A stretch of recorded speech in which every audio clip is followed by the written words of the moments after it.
ओम नमः सिद्धिभ्यो।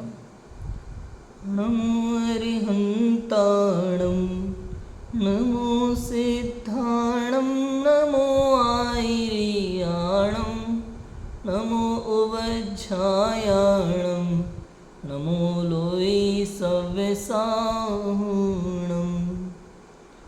मंगलमय मंगलकरण वीतराग विज्ञान नमो ताहि जाति भय अरिहंतादि महान।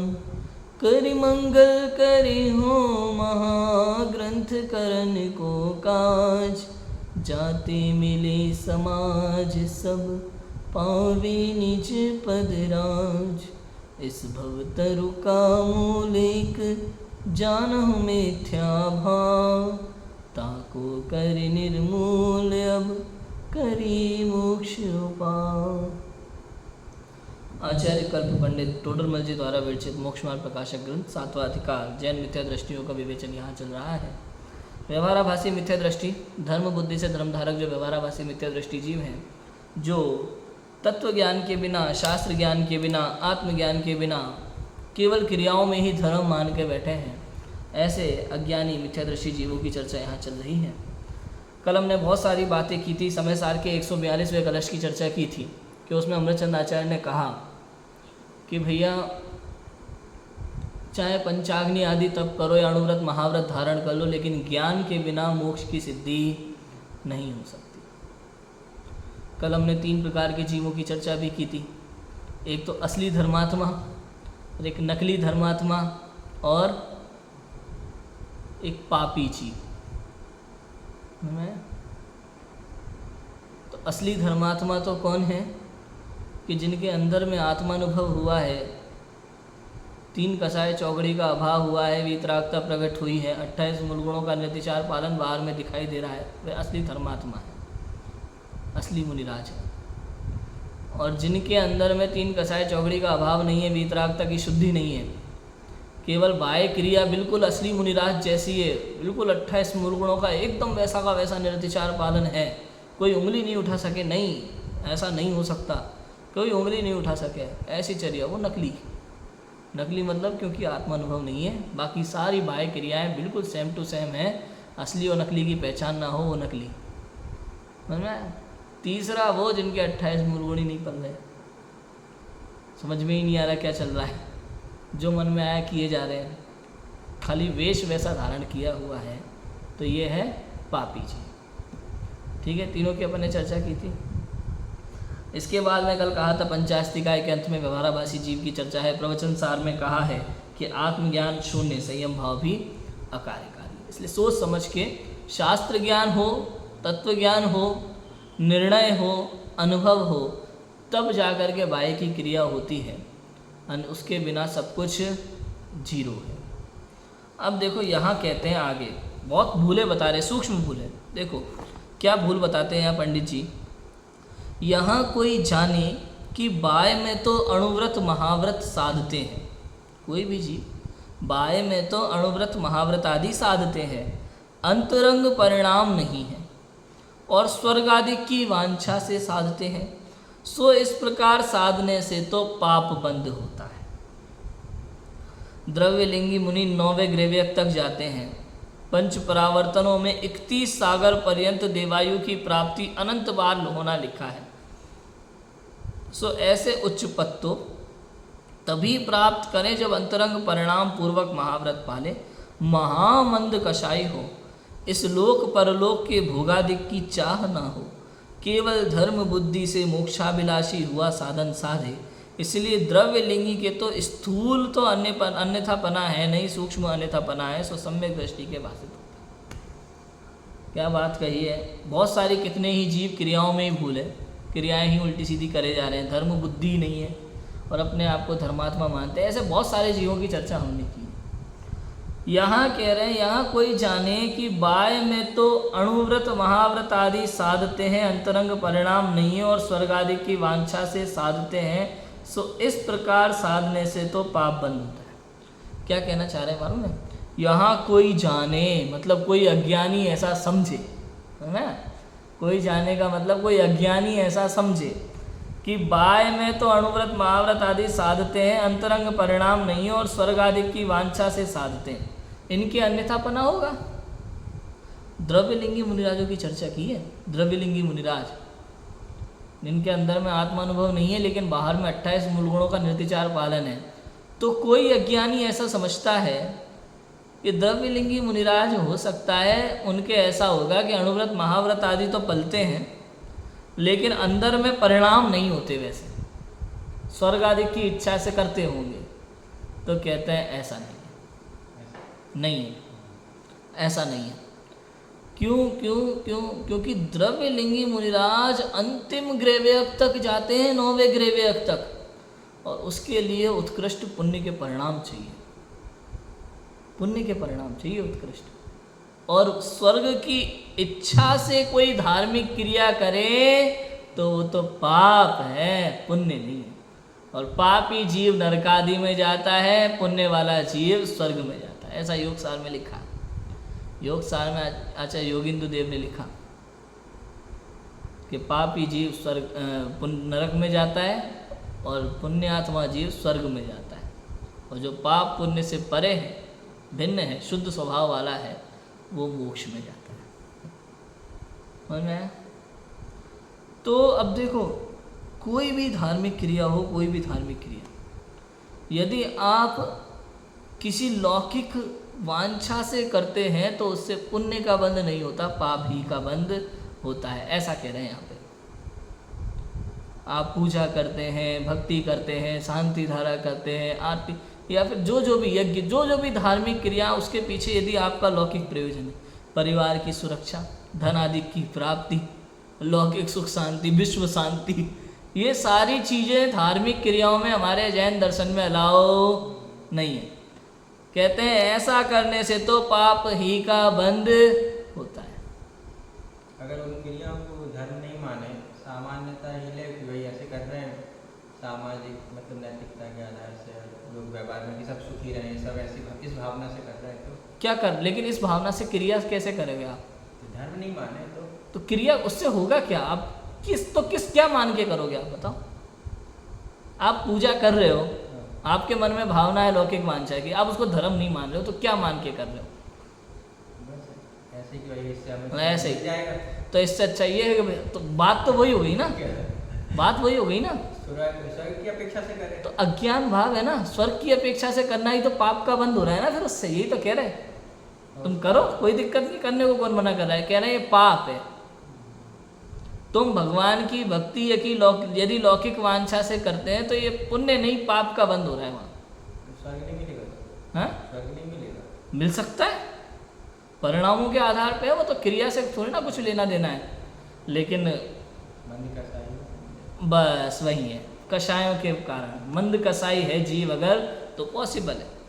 और ये स्वर्ग की कोई वैल्यू थोड़ी है, लेकिन हाँ, ये ऊंचे ऊंचे स्वर्गों की प्राप्ति नहीं होगी। आप स्वर्ग की वांछा से या लौकिक सुख की वांछा से यदि आप अणुव्रत महाव्रत पालन करो तो आप स्वर्ग भी नहीं जा सकते, सवाल ही नहीं है। फिर तो पाप ही का बंद है, ऐसे जीव तो नरकगामी होते हैं। ऐसा है, इसीलिए तो ये लिखा, देखो लिखा ना कि ऐसे उच्च पद तो तभी प्राप्त करे जब अंतरंग परिणाम पूर्वक महाव्रत पाले, महामंद कषाई हो, सो इस लोक पर लोक के भोगादि की चाह ना हो। अब आप मंद कषाई का मतलब क्या? यदि आपके जीवन में लौकिक वांछा है तो तीव्र कषाय हुई ना, मंद कषाय कहाँ हुई? इच्छाएं है ना सांसारिक, तो तीव्र कषाय हुई, मंद कषाय कहाँ हुई? आप देखो, इसलिए तो लिखा, इसलिए कह रहे हैं कि कोई भी धार्मिक क्रिया हो, भगवान की भक्ति हो, पूजन हो, शांति धारा हो, यज्ञ आदि हो, कुछ भी हो, स्वाध्याय इत्यादि हो, यदि इसके करते समय आपके मन में यदि लौकिक वांछाएं हैं, भोगों की चाह है, स्वर्गादिक की चाह है, अच्छे पुत्र पत्नी की चाह है, नौकरी इत्यादि व्यापार इत्यादि में लाभ की चाह है, तो कहते हैं इससे तो पाप ही का बंध होता है। क्योंकि भक्ति तो निस्वार्थ होती है। कैसी होती है? निस्वार्थ होती है। आपको पैसे की जरूरत पड़ी, आ गए भगवान के पास भीख मांगने, आपने कहा परिवार में सुख शांति, विश्व शांति, अरे भैया ये सब तो पुण्य पाप का फल है। तेरे परिणाम ही ऐसे थे, तेरे पाप के उदय ऐसे हैं कि तुझे उस तरह की परिस्थितियों का सामना करना पड़ रहा है। पूजा पाठ से क्या होगा? परिणाम सुधरेंगे तो अच्छा बंद होगा, तो ऐसी परिस्थितियां नहीं होंगी। अनुकूल प्रतिकूल परिस्थितियों के पीछे तेरे ही पूर्व के पाप पुण्य के परिणाम है, शुभ शुभ भाव है। तो उसका इससे कोई लेना देना नहीं। यदि लोग ये अज्ञान पूर्वक यही तो होता है, क्योंकि समस्त संसार ये मानता है कि ईश्वर जगत का करता है। समस्त संसार को ये लगता है कि भगवान कुछ करके दे देंगे, हमें भगवान नौकरी देंगे, भगवान हमारे व्यापार आदि में लाभ देंगे, भगवान हमारे घर में सुख शांति करेंगे, भगवान विश्व शांति फैलाएंगे, कोरोना जैसे वायरस को भगवान भगाएंगे, इसलिए डालो भगवान के ऊपर पानी भर भर के लोटा। तो ऐसा नहीं होता है भैया। आपको क्या लगता है कौन है भगवान? भगवान मतलब क्या? पहले वो आपको बीमार करके परेशान करेंगे, फिर कहेंगे आप हमारी पूजा पाठ करो, मन हुआ तो ठीक करेंगे, नहीं तो बैठे रहो। ये क्या क्या बना क्या रखा है आपने? भगवान को समझ क्या रखा है भाई? वो केवल ज्ञाता दृष्टा हैं। ये जो कुछ भी हो रहा है आपके परिणामों का फल है, और भुगतना ही पड़ता है। तीर्थंकर को भी भुगतना पड़ता है। हम और आप हैं कौन? आप विश्व शांति के लिए जिन तीर्थंकर की उपासना करते हैं, भक्ति करते हैं, शांति धारा करते हैं, एक बार उन तीर्थंकर से तो पूछ लो, जब उन पे उपसर्ग हुआ था तो उन्होंने अपने उपसर्ग को मिटाने का प्रयास भी किया था। जब उन्होंने अपने लिए नहीं किया तो तुम्हारे लिए क्यों करेंगे भाई? कौन हो तुम? हाँ, इतनी सी बात हमें समझ में ही नहीं आती। ये अज्ञान दशा है, ये सब होता है, और इसी का परिणाम है ये जीव दुखी, सुख को प्राप्त नहीं कर पाता। इसलिए कहा है भाई, द्रव्य लिंगी मुनिराज अंतिम ग्रहव्यक 9वें ग्रहव्यक तक जाते हैं, तो इसका मतलब उनके परिणाम बहुत उत्कृष्ट हैं। भले अंदर में आत्मानुभव नहीं है, वीतराग भाव नहीं है, लेकिन फिर भी स्वर्ग आदि की चाह नहीं है, मोक्षाभिलाषी जीव हैं वे। उन भूल कहाँ रह जाती, अन्यथा भूल, अभी भूल कहाँ रह जाती है उसकी भी चर्चा करेंगे अपन अभी। तो पंच परावर्तनों में 31 सागर पर्यंत देवायु की प्राप्ति अनंत बार होना लिखा है। मतलब 31 साल पर्यंत 9वें ग्रहव्यक तक जितनी आयु होती है, तो उतनी आयु प्राप्त कर सकता है ये जीव पंच परावर्तन के अंदर। इससे ऊपर नहीं जा सकता पंच परावर्तन में जीव। इसके ऊपर जाने वाला जीव ऐसा होता है जिसके पंच परावर्तन मिटने का समय आ चुका है, उसके जीवन में अब एक भी परावर्तन बाकी नहीं रहा। ऐसा जीव ही 9वें ग्रहव्यक के ऊपर जाएगा, नहीं तो नहीं जाएगा। जैसे 9वें ग्रहव्यक तक चले गए तो उसके बाद वो मोक्ष जा सकता है? हाँ, नहीं, 9वें ग्रहव्यक के ऊपर जाने वाला जीव अल्पकाल में निर्वाण को प्राप्त करेगा। 9वें ग्रहव्यक के नीचे जाने वाला जीव की बात नहीं है। इसलिए तो लिखा पंच परावर्तनों में 31 सागर पर्यंत देवायु की प्राप्ति होना अनंत बार लिखा है। तो अनंत बार ऐसा हो सकता है, 9वें ग्रहव्यक तक जीव अनंत बार जा सकता है। समझ में आया? इसके ऊपर की बात है फिर, जिनके जीवन में अल्पकाल में निर्वाण की प्राप्ति होना लिखी है, ऐसा और सम्यक दृष्टि जीव ही 9वें ग्रहव्यक के ऊपर जाता है, मिथ्या दृष्टि नहीं जाता, है ना? अज्ञानी नहीं जाता। ऐसा है। ये द्रव्यलिंगी मिथ्या दृष्टि की कैटेगरी है। हाँ, द्रव्य, अरे बात ही वही चल रही है, अंदर में आत्मानुभव नहीं है, मिथ्या दृष्टि है ना। द्रव्यलिंगी मतलब कौन? मिथ्या दृष्टि है ना, बात ही वही चल रही है। ऐसा है, क्लियर है? तो ऐसे उच्च पद तो तभी प्राप्त करे जब अंतरंग परिणाम पूर्वक महाव्रत पाले। अंतरंग सम्यक दृष्टि भी तो 9वें ग्रह तक जा सकता है, लेकिन सम्यक दृष्टि उससे ऊपर भी जाता है, लेकिन मिथ्या दृष्टि उससे ऊपर नहीं जाता है। ऐसा है। सम्यक दृष्टि इसका मतलब ये नहीं है कि ऊपर ही जाएगा, पहले में भी जा सकता है, दूसरे में भी जा सकता है, लेकिन प्रश्न ये है कि मिथ्या दृष्टि जीव उससे ऊपर तक नहीं जा सकता। में किसी जीव ने यूपीएससी में टॉप किया हो, आईएएस के लिए तैयारी की हो, इंटरव्यू दिया हो, आईएएस में जब उधर क्या होता है, कहीं कहीं ऐसा होता है इंटरव्यू में पूछा जाता है आप क्या बनना चाहोगे, आईएएस या आईपीएस, तो उसके ऊपर चॉइस रहती है। वो चाहे तो आईएएस लेवल का व्यक्ति अगर चाहे तो मना कर सकता है कि मुझे आईएएस नहीं बनना, मैं आईपीएस बनूँगा, तो वो पुलिस ट्रेनिंग करेगा अपनी, समझ में। लेकिन जिसने आईपीएस का ही एग्ज़ाम प्राप्त उत्तीर्ण किया है, आईएएस बराबर तैयारी नहीं हो उसकी, तो उसके लिए ऑप्शन नहीं है कि तुम आईएएस बनो, समझ में। ऊपर वाले के लिए ऑप्शन है, नीचे वाले के लिए नहीं है। समझ में आ गई बात? क्लियर है? ऐसा है। इसलिए लिखा, देखो क्या लिखा फिर से, अंतरंग परिणाम पूर्वक महाव्रत पाले महामंद कसाई हो। देखो मंद कसाई नहीं लिखा, महामंद कसाई। महामंद कसाई, यदि भोगों की चाह है ना, सांसारिक व्यवस्था की चाह है, तो वो मंद कसाई नहीं हो सकता, तीव्र कसाई चाहिए। इस लोक परलोक के भोगादिक की चाह ना हो। अब देखो, इस लोक परलोक के भोगादिक की चाह उस जीव को नहीं है। अरे जिस जीव को संसार से वैराग्य प्राप्त हो गया है, जिसने समस्त संसार को त्याग करके मुनिव्रत अंगीकार किया हो, और ऐसा जीव संसार में ही सुख की कल्पना करे, तो वो महाअज्ञानी है।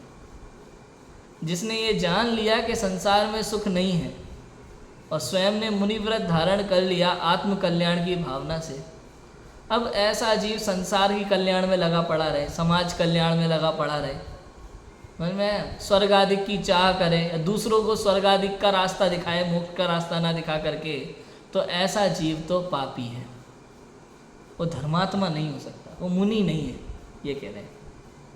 क्लियर है? तो महामंद कसाई हो। महामंद कसाई वो है जिसको अब संसार की भावना नहीं रही, अब जिसके अंदर में केवल और केवल मोक्ष की भावना है।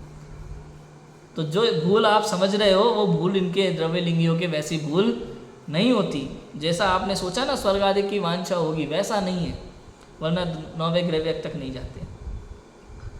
इस लोक परलोक के भोगादि की चाह नहीं है अब उनके, केवल धर्म बुद्धि से मोक्षाभिलाषी हुआ साधन साधे, मोक्ष की इच्छा से ही धर्म बुद्धि पूर्वक साधन करता है। इसलिए द्रव्यलिंगी के स्थूल तो अन्यपना है नहीं, ऐसा स्थूल अन्यपना नहीं है कि स्वर्ग आदि की भोगादि की चाह करता हो धर्म से। सूक्ष्म अन्यतापना है, सो सम्यक दृष्टि को ही भाषित होता है। सम्यक दृष्टि जीव को ही भाषित होता है, सूक्ष्म अन्यतापना होता है, उसकी बातों से पता चल जाता है। जहाँ उसकी बातों में संसार के प्रति इच्छा की भाव हो, संसार में सुख की कल्पना कहीं ना कहीं नजर आने लगे, तो समझ लेता है ये मिथ्या दृष्टि है, क्या नहीं है, ऐसा होता है। द्रव्यलिंगी बोले ना, उसकी इच्छा मोक्ष की ही रहती है, संसार की भाव नहीं। द्रव्यलिंगी के तो ऐसा होता ही नहीं है, ये तो ऐसा जीव जो द्रव्यलिंगी भी नहीं है, ऐसा। और जो सूक्ष्म अन्यथापना है ना, वो कैसे क्या पता चलता है, उसकी चर्चा भी आएगी। द्रव्यलिंगी और भावलिंगी की पहचान कैसे करता है ये ज्ञानी जीव, उसकी चर्चा भी आएगी। अभी देखो, इनके धर्म साधन कैसे और उनमें अन्यथापना कैसे है, सो कहते हैं। लिखा आगे कि अब इनके धर्म साधन कैसे है और उनमें अन्यथापना कैसे है, वो बताते हैं। देखो, प्रथम तो संसार में नरकादि के दुख जानकर व स्वर्गादिक में भी जन्म मरणादि के दुख जानकर संसार से उदास होकर मोक्ष को चाहते हैं। संसार से उदास होकर, यहाँ क्या कहा देखो, संसार में नरक आदि के दुख जाने, स्वर्गादिक में भी जन्म मरणादि के दुख जाने, नरक स्वर्ग चारों गतियों में दुख जान ली, संसार से उदास होकर मोक्ष को चाहते हैं। सो इन दुखों को तो दुख सभी जानते हैं। इंद्र अहम इंद्रादिक विषयानुराग से इंद्रिय जनित सुख भोगते हैं, उसे भी दुख जानकर निराकुल सुख अवस्था को पहचान कर मोक्ष को चाहते हैं, वह ही सम्यक दृष्टि जाना। सम्यक दृष्टियों की पहचानता है क्या? पहले तो धर्म साधन कैसे है उसकी बात बताई, कि पूरे संसार की व्यवस्था को जानते हैं और मोक्ष सुख के अभिलाषी होते हैं, निराकुल सुख के अभिलाषी होते हैं। संसार में नरकादि में भी दुख हैं, स्वर्गादिक में भी दुख हैं, जन्म मरण ही दुख हैं। ऐसे समस्त दुखों को जान करके जो संसार से उदास होकर मोक्ष को चाहते हैं। अब देखो, इंद्रादिक अहम इंद्रादिक, ये सब अब 9वें ग्रह के ऊपर की बात कर लो आप, ये सम्यक दृष्टि जीवों की बात कर लो, ये सब जानते हैं कि चारों गतियों में दुख है, कहीं भी सुख नहीं है, और उसे दुख जान करके फिर निराकुल सुख अवस्था को भी पहचानते हैं। ऐसे जीव सम्यक दृष्टि होते हैं, इनके तो धर्म साधन पाया जाता है। अब तथा विषयादिक का फल नरकादिक है, समझ में, और शरीर अशुचि है, विनाशी के पोषण योग्य नहीं है, कुटुंबादिक स्वार्थ के सगे हैं इत्यादि परद्रव्यों का दोष विचार कर उनका तो त्याग कर देते हैं। और व्रतादिक का फल स्वर्ग मोक्ष है, तपश्चरणादि पवित्र अविनाशी फल के दाता हैं, उनके द्वारा शरीर का पोषण करने योग्य है, देव गुरु शास्त्रादिक हितकारी हैं, इसलिए परद्रव्यों के गुणों का विचार करके उन्हीं को अंगीकार करते हैं इत्यादि प्रकार से किसी परद्रव्य को बुरा जानकर अनिष्ट रूप श्रद्धान करते हैं, किसी परद्रव्य को भला जानकर इष्ट श्रद्धान करते हैं। सो परद्रव्यों में इष्ट अनिष्ट रूप मिथ्या श्रद्धान है। परद्रव्यों में इष्ट अनिष्ट की जो बुद्धि है ना, उसका नाम मिथ्या है। इनके वो पाया जाता है। स्वर्गादिक की चाह नहीं है, धनादिक की चाह नहीं है, भोगादिक की चाह नहीं है। सब कुछ पता है, स्वर्ग में भी दुख है, नरक में भी दुख है, चारों गतियों में दुखी दुख है, मोक्ष में सुख है। लेकिन इनके सूक्ष्म अन्यथापना कहाँ होता है? इष्ट अनिष्ट की मान्यता। अपन ने पहले पढ़ चुके हैं, अपन पूरा चौथे अधिकार में सब कुछ इष्ट अनिष्ट की मान्यता क्या होती है, इष्ट अनिष्ट की मिथ्या कल्पना, पूरा प्रकरण पढ़ चुके हैं अपन तो इनके वहाँ भूल है। इन्होंने घर परिवार को त्यागा, लेकिन उन्होंने बुरा जान लिया, दोषपूर्ण जाना, शरीर इत्यादि को अशुचि सब लिखा भी होता है। 12 भावनाओं में अशुचि भावनाओं में कितना लिखा, लेकिन ये इन सब का मतलब सही नहीं समझता। वो उदास तो हुआ संसार से, लेकिन दुखी होकर के उदास हुआ। पूजा भक्ति आदि को अच्छा जानता है और पाप क्रियाओं को बुरा जानता है, तो कहते हैं अच्छे बुरे की मान्यता मिथ्यात्व है। तू पर द्रव्यों को ये मैं नहीं हूँ ऐसा जानकर विरक्त होता है और मेरा सुख मेरा संपूर्ण मुझ में है ऐसा जान करके मोक्ष का साधन करता है, निराकुल आनंद लेता है, वहाँ तो सम्यक दृष्टि बना हुआ। और पर द्रव्यों में ये अच्छा है ये बुरा है ऐसी मान्यता, ये मिथ्या दृष्टि थी। समस्त पर द्रव्यों से परे मैं चिदानंद चैतन्य परमात्मा हूँ ऐसी मान्यता सच्ची मान्यता, ये सम्यक दृष्टि जीव। और कुछ परद्रव्य, भाई ये पाप करना बुरी बात है, सप्त व्यसन को बुरा जाना, शरीर आदि को बुरा जाना, रोग आदि को बुरा जाना, और पूजा भक्ति स्वाध्याय को भला जाना, तब व्रत उपवास संयम नियम को भला जाना। तो ये जो परद्रव्यों में अच्छे बुरे की मान्यता की है ना, ये अच्छा है ये बुरा है, ये भी अज्ञानी जीव की कल्पना है। इष्ट और अनिष्ट की मान्यता ही मिथ्यात्व। परद्रव्य तो परद्रव्य है ना, तो निर्णय तो मूल में तो करना ही पड़ेगा। हाँ निर्णय करो ना, लेकिन निर्णय में अच्छे बुरे का निर्णय क्यों कर रहे हो? परद्रव्य में अच्छे बुरे का निर्णय तो मिथ्यात्व है। निर्णय, तत्व निर्णय का मतलब क्या है? तत्व निर्णय का मतलब है ये पुद्गल है, ये परद्रव्य, मेरा इनसे कोई संबंध नहीं है। ये बात सही है कि उसके जीवन में पाप इत्यादि नहीं होते, पुण्य आदि के विकल्प सहज होते हैं, लेकिन वो उसमें अच्छे बुरे की मान्यता नहीं करता। सम्यक दृष्टि ज्ञानी जी है ना, कि भक्ति इत्यादि मेरे लिए अच्छा है और पाप इत्यादि मेरे लिए बुरा है, ऐसा जानना तो मिथ्यात्व है। भक्ति व्रत उपवास नियम संयम आदि आपके लिए अच्छे है ही नहीं, क्योंकि वो तो देह की क्रिया है। मेरे लिए उसमें अच्छा क्या है? मैं तो उससे भिन्न हूँ ना, मैं तो शुद्धात्म चैतन्य स्वरूप परमात्मा हूँ। नहीं आया समझ में? क्यों? क्योंकि हमने परद्रव्यों से स्वयं का भला जाना। मेरे लिए भले, मेरे लिए परद्रव्य भले, ये मान्यता अज्ञान नहीं है तो क्या है? देह की क्रिया मेरे लिए भली कैसे हो सकती है? और ऐसी देह की क्रिया व्रत संयम आदि अनंत बार किए कि नहीं किए, आज तक क्या हुआ? तो यहाँ समझ में आता है कि यह अन्यथापना है, ये सूक्ष्म भूल है। मैं द्रव्यलिंगी के किस प्रकार की सूक्ष्म भूल पाई जाती है? सब कुछ परफेक्ट है एकदम, बाह्य क्रियाएं पूरी पक्की, 28 मूल गुणों का निर्तिचार पालन है, स्वर्ग आदि की चाह नहीं है, धन आदि की चाह नहीं है, मोक्ष की अभिलाषा से धर्म साधन है, पूरा एकदम परफेक्ट, सब कुछ अंतरंग परिणाम एकदम उत्कृष्ट है। अंदर में बस आत्मानुभव नहीं है। बस भूल इतनी है कि वो पाप इत्यादि कार्यों को, 5 पापों को, कषायों को, सबको द्वेष बुद्धि पूर्वक ये बुरे हैं ऐसा जानते हैं। और पूजा पाठ व्रत संयम उपवास मोक्ष जाना ये सब भला है, इससे राग करता है। ये राग द्वेष की बुद्धि, और ये राग द्वेष की बुद्धि है तो मिथ्यात्व है, अज्ञान, ये सूक्ष्म बोध है। अब देखो आप पूजा करते हो, भक्ति करते हो, सब करते हो, अच्छी बात है, करना चाहिए। व्रत उपवास नियम संयम अभक्ष्य भक्षण का त्याग सब कुछ बढ़िया है, आपके जीवन में होता है, अच्छी बात है, कोई दिक्कत नहीं है।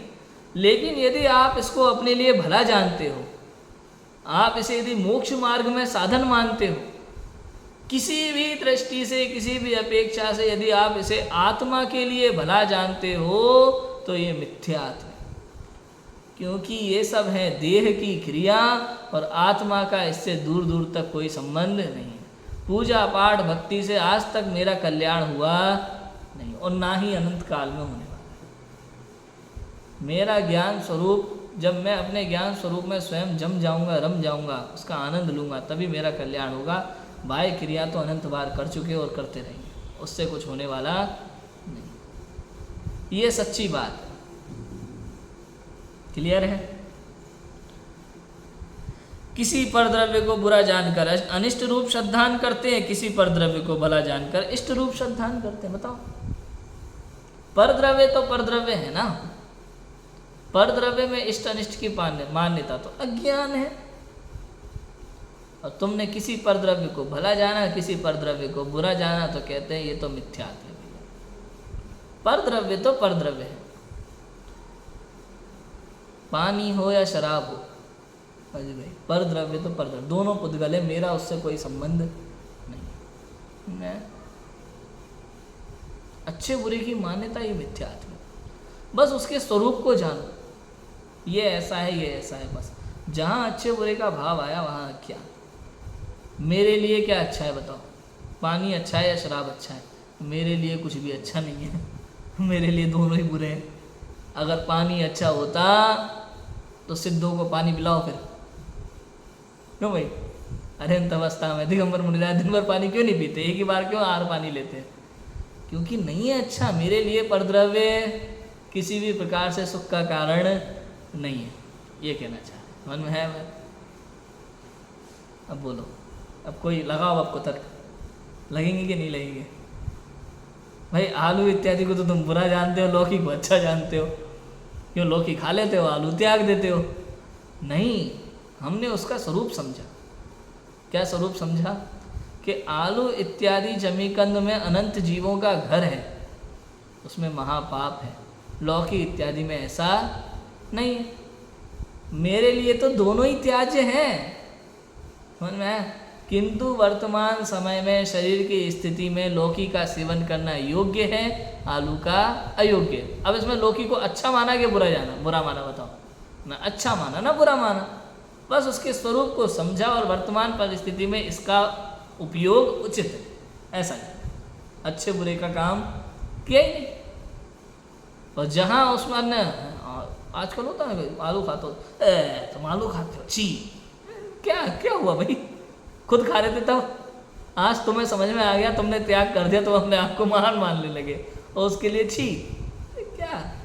ये द्वेष बुद्धि है, ये कोई धर्मात्मा का लक्षण नहीं है। ऐसा है। उपदेश भी किस मतलब उसमें ही फर्क पड़ता है। आप किसी से कुछ कहो तो आप सोचो, जब भील ने मुनिराज से कहा होगा वहाँ कि हम तो खूब मांस खाते, तो मुनिराज ने क्या होगा? दूर हटो, दो हाथ दूर। ठीक है, पंच परावर्तन में अनंत बार हमने खाया होगा, क्या कहोगे आप बताओ?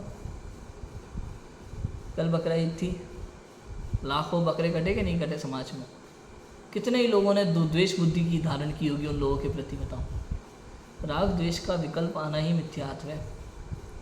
हम जानते हैं कि ये उचित है या अनुचित है, उचित अनुचित, योग्य अयोग्य, इसका निर्णय होता है, लेकिन अच्छे बुरे का निर्णय नहीं। समझ में आया कि नहीं आया? ऐसा है। पर द्रव्य तो पर द्रव्य है, उसका स्वरूप समझना चाहिए, राग द्वेष नहीं करना। पंच परावर्तन में अनंत बार मैंने पता नहीं कितने पाप किए, मैं क्यों किसी व्यक्ति से द्वेष करूं, बुरा जब समझूं?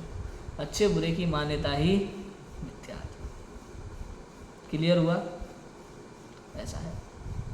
वर्तमान स्थिति में आपके लिए क्या योग्य है क्या अयोग्य है, स्वरूप को समझ करके पहचान उसकी होती है, उससे राग द्वेष का कोई मतलब नहीं होता। आप राजू भाई लौकी भी खाते हो, तुरई भी खाते हो, आज आपने लौकी खाई तो तुरई से द्वेष है क्या? नहीं है, बस वैसा ही है, उतना ही समझो। हमारे लिए आज के लिए क्या योग्य है, तो हमने स्वरूप को समझा, योग्य समझा, बुरा भले की मान्यता उसमें नहीं की, तो ये सच्ची समझ है। और जहाँ इष्ट अनिष्ट की मान्यता हो वहाँ अज्ञान है। क्लियर है? तो द्रव्यलिंगी मुनि के सूक्ष्म भूल क्या रह जाती है कि वो पर द्रव्य में इष्ट अनिष्ट की मान्यता रखते हैं। सोचो, शरीर आदि को बुरा जानते हैं, कुछ परद्रव्यों को बुरा जानते हैं, कुछ परद्रव्यों को भला जानते हैं, पाप को बुरा जानते हैं, पुण्य को भला जानते हैं। और जो पाप को बुरा और पुण्य को भला जानते हैं वो सब क्या है? मिथ्या दृष्टि जीव। समय सार में कहा, जो पुण्य और पाप को भला बुरा से देखते हैं वो सब मिथ्या दृष्टि है, क्योंकि दोनों ही आश्रम है, दोनों ही कर्म को बांधने वाले हैं, दोनों ही संसार में रुलाने वाले हैं, दोनों ही समान हैं। और जो जीव पुण्य को भला जानता है, पाप को बुरा जानता है, वो अज्ञानी है, मिथ्या दृष्टि जीव। ऐसा कथन है शास्त्र का। और द्रव्यलिंगी मुनिराज के ऐसी सूक्ष्म भूल पाई जाती है कि वो पाप आदि कार्यों को बुरा जानता है, पुण्य को भला जानता है। और जो दिगंबर सच्चे भावलिंगी मुनिराज हैं वे पुण्य पाप में भले बुरे की इष्ट अनिष्ट की मान्यता नहीं करते। वे तो परद्रव्य को स्वयं से भिन्न जान करके अपने शुद्ध स्वानुभव में मस्त रहते हैं। इनका नाम है भावलिंगी, ज्ञानी, सम्यक दृष्टि, आत्मानुभवी। क्लियर है? ऐसा इसी श्रद्धान से इनकी उदासीनता भी द्वेष रूप होती है, क्योंकि किसी को बुरा जानना उसी का नाम। तो द्रव्यलिंगी मुनिराज के जो संसार से उदासीनता है वो द्वेष रूप है। तो द्वेष रूप है, इसलिए सच्चा वैराग्य नहीं है, झूठा है। फिर कोई कहेगा सम्यक दृष्टि भी तो बुरा जानकर परद्रव्य का त्याग करते हैं। आ गई बात, उठाया तर्क। पंडित टोडरमल जी बड़े कमाल के प्रश्न करते हैं। अब पंडित टोडरमल जी खुद ही तो उठा रहे हैं प्रश्न, तो मतलब प्रश्न उठाने के पीछे भी कारण, ऐसा नहीं कुछ भी लप्पू जप्पू जैसा प्रश्न उठा दिया। मतलब प्रश्न उठाने वाले भी विद्वान पंडित टोडरमल जी हैं ना खुद, तो प्रश्न भी अच्छा उठाया ढंग का। सम्यक दृष्टि भी तो परद्रव्य को बुरा जान करके त्याग करते हैं। फिर आपने कौन सी नई बात बताई है? देखो उत्तर, समाधान। सम्यक दृष्टि परद्रव्यों को बुरा नहीं जानते। ये तुम्हारी भूल है भाई। पहले प्रश्न उठाया उन्हें, तुम्हारा प्रश्न ही गलत है या तुम गलत हो। ये तो तुम मानते हो कि सम्यक दृष्टि परद्रव्य को बुरा जानता है, वास्तव में ऐसा नहीं। तो फिर बताओ क्या करते हैं? अपने राग भाव को बुरा जानते हैं, अपने राग भाव को छोड़ते हैं, इसलिए उसके कारण का भी त्याग होता है। वस्तु का विचार करने से कोई परद्रव्य का तो बुरा भला है नहीं। परद्रव्य के प्रति जो राग है ना, उस राग को बुरा जानते हैं। और सच कहें, थोड़ा और ऊंचे लेवल की बात करें, ये भी कथन शैली है, राग को बुरा जानते हैं। वास्तव में तो वो राग भी मेरा नहीं है ऐसा जानते हैं। अच्छे बुरे की मान्यता तो उस राग विकारी भाव में भी नहीं होती उनकी, समज्ञानी जीवों की। ये मैं हूँ, ये मैं नहीं हूँ ऐसा जानते। ये ज्ञान स्वभाव मैं हूँ, ये राग मैं नहीं हूँ ऐसा जानते। मैं तो जब राग में राग भाव से भिन्नता होती है तो उसके कारण से भी भिन्नता हो जाती है। ऐसा है। क्लियर है? आप राग भाव छोड़ते हैं, इसलिए उसके कारण का भी त्याग। राग भाव को छोड़ देते तो उसके कारण का भी त्याग हो जाता है। जमी कंद छोड़ दिया तो आलू आदि सब छूट ही गए कि नहीं छूट गए? किसी भी चीज़ के लिए जब आप उस चीज़ को छोड़ देते हैं तो उसके कारण का भी त्याग हो जाता है। वहाँ कारण लगा लो आप कोई भी। दवा छोड़ी तो किसके लिए छोड़ी? कि जिस कारण से दवा ले रहे थे वो कारण नहीं रहा तो दवा छोड़ दी। कारण खत्म हो जाता है तो कार्य भी नहीं होता। समझ में? कार्य से ही कारण होता है, कारण के बिना कभी कोई कार्य होता नहीं। अग्नि जल रही थी, धुआं उड़ रहा था, अग्नि बुझ गई तो धुआं भी खत्म। मेरे को राग रूपी अग्नि जली अंदर में जल रही थी तो बाहर में सारी क्रियाएं दिख रही थी राग की। अंदर में से राग रूपी अग्नि बुझ गई तो समस्त बाहर राग की क्रियाएं भी खत्म। कारण खत्म तो कार्य भी खत्म। ऐसा हो गया। वस्तु का विचार करने से कोई परद्रव्य तो बुरा भला है नहीं। वस्तु का विचार का विचार मतलब समझे? विचार मतलब ये मैं हूँ, ये मैं नहीं हूँ, इस प्रकार का विचार। अब इसमें परद्रव्य नहीं, मैं नहीं हूँ, इसमें परद्रव्य को बुरा क्या सोचा? बताओ। विचार किया ना, या तो सही निर्णय किया ना, ये मैं हूँ, ये मैं नहीं हूँ, इसमें बुरा क्या? बुरा भला कुछ नहीं है।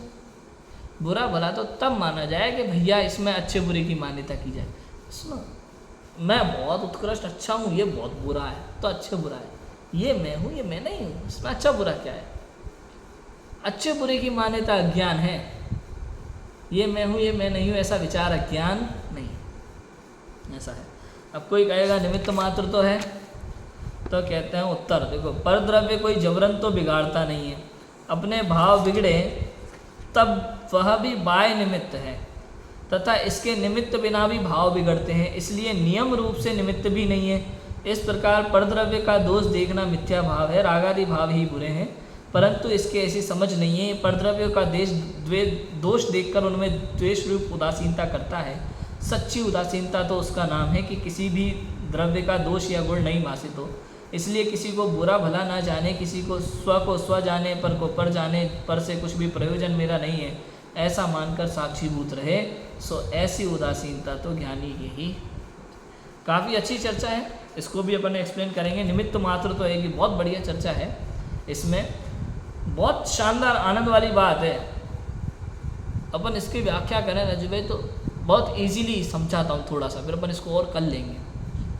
मतलब राजू भाई कोई दोस्त है ना, कोई भी है, जब तक हमारे अनुकूल था तब तक तो अच्छा था, प्रतिकूल हुआ तो बुरा लगने लगा।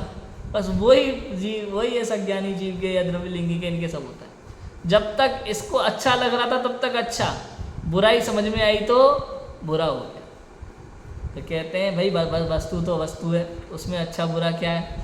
तुम्हें जब तक काम की लग रही थी तब तक अच्छी, तुम्हें काम की नहीं लगी तो बुरी। तो इसमें तो तुम्हारे राग द्वेष का फर्क है, वस्तु में तो कुछ बिगड़ने वाला नहीं, वस्तु तो वस्तु। यहाँ ऐसी बात है, इसकी बहुत चर्चा है आगे जिसके अपन बात करेंगे। अभी की बात को विराम देते हैं। ओम नमः शिवाय।